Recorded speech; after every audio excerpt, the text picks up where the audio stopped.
I saw one of the worst climate-induced crises in recent history.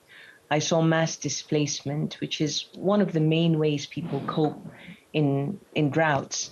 When they have no water and no food, they move. I saw mostly women, grandmothers and mothers, and young children trekking for hundreds of kilometers to get to help. Severely malnourished children who are sick, measles and cholera on the rise, and our treatment centers absolutely packed to the rafters. I also saw hope. Our response is actually working in many places where we are able to reach.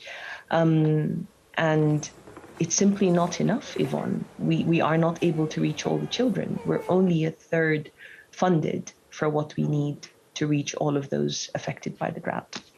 Well, tell us about some of these immediate needs. UNICEF is now finding the need is outpacing supply in terms of aid, as you've said. Absolutely.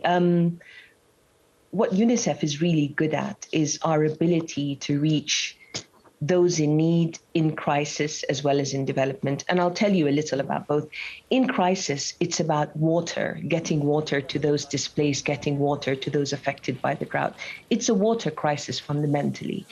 It's about our ability to get therapeutic feeding to the malnourished children to help save their lives.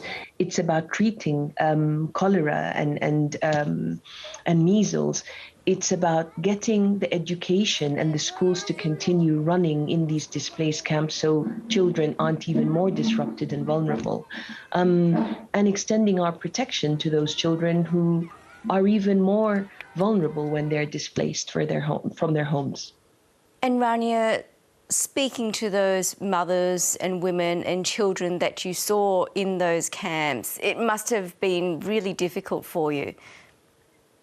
It was, Yvonne, this time more than any previous time, and maybe because I leave a healthy young boy at home as I hold these sick babies and as I comfort the mothers and the grandmothers. I honestly haven't seen it this bad since I started working in this region, and that's 22 years ago. But the stabilisation centres are absolutely full. There isn't a single empty bed in the only referral hospital we have in Mogadishu. And it's just pure desperation. Not enough food, not enough medicine, not enough space. It was very difficult. And I broke down in every stabilisation centre that I visited. And as you've said, a major contributing factor is drought over many months. Also, how has the war in Ukraine impacted Somalia? So there are many factors that affect the situation in Somalia today. Climate change would be the first and foremost, one would argue, and conflict another, access to certain locations.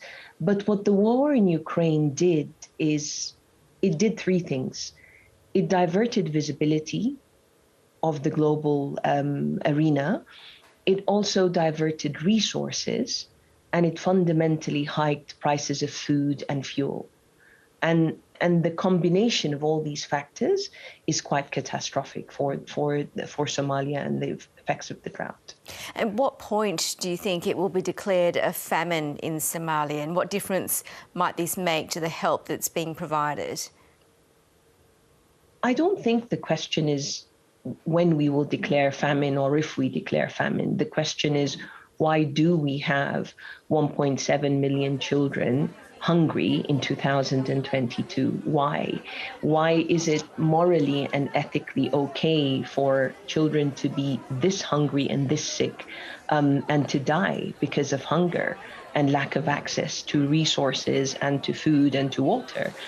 So I can respond to that technically when we declare it, but the real question is we need the resources to prevent a famine from happening today. You make a very good point there. Are you hopeful that you will be getting those resources? You've been speaking to local authorities about what's needed most. What have they said? The local authorities are extremely committed to this. It's not the first time that they see this. And so, unfortunately, this is the third drought for Somalia in a decade. But this one is the longest we have seen in the history of the region, and it is one of the worst. We are working closely with the local authorities and with local NGOs and with the entire humanitarian chain to respond. We are good at doing this if we get the resources to respond, and we can prevent a famine from happening, even more importantly. We just need to be able to reach people closer to their areas of origin before they trek for very long. On this trek is where we lose the children. On this trek and on arrival after 100, 200 kilometers walking is when the children fall sick. And that we can prevent. I am quite hopeful. Some of our donors have been extremely generous, but it's not enough. We only have a third of what we need. Rania Dagash, thank you so much for talking to us. We really appreciate it. Thank you very much.